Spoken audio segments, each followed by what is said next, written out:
জীবনে ভালো থাকা মানেই কিন্তু অনেক বেশি টাকা পয়সা থাকা, কোটি কোটি টাকা, গাড়ি থাকা, বাড়ি থাকা, অনেক কিছুই থাকা নয়।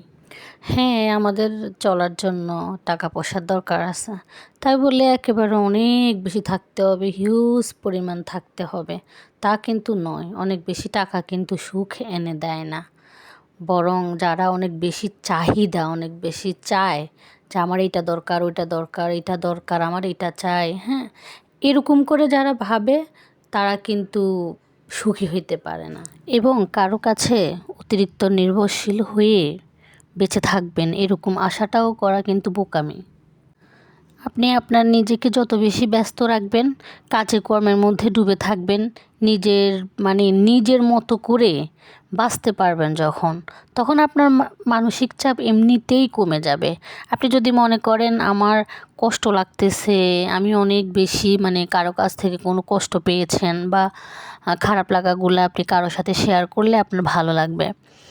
দেখা গেছে আপনার ভালো লাগাগুলো কিন্তু পরে কিন্তু খারাপে পরিণত হয়।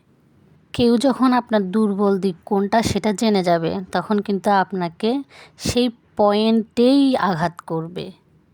এখনকার সময়ে কেউ কারো ভালো চায় না।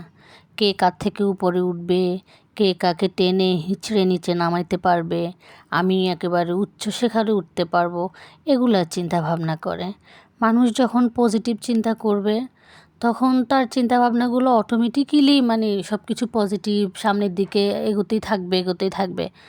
একটা জিনিসকে আপনি যখন নেগেটিভ দেখবেন তখন ভালো জিনিসটাকেও নেগেটিভ দেখবেন। আর একটা কথা কি, যে অল্পতেই তুষ্ট থাকে, আমার যতটুকু আছে আমি এটা নিয়ে আলহামদুলিল্লাহ সুখে আছি, যারা এভাবে চিন্তা করে তারা কিন্তু সুখী হয়। যারা শুধু নিজের কথা চিন্তা করে তারা কখনো সুখী হইতে পারে না। সবাইকে নিয়ে যে ভালো পারে সেই হইল আসলে সুখী মানুষ। আমি ভালো থাকতে তো সবাই চায়, আমি ভালো থাকবো, ইভেন আমার আশেপাশে যারা আছে আমি সবাইকে নিয়ে ভালো থাকবো, এই চিন্তাধারা নিয়ে যারা বাঁচতে পারে তারাই আসলে প্রকৃতভাবে সুখে থাকতে পারে এবং ভালো থাকতে পারে। আমাদের সন্তানরা আমাদেরকে কিন্তু দেখেই শিখে, সেজন্য আমাদের অনেক বেশি সচেতন হওয়া দরকার।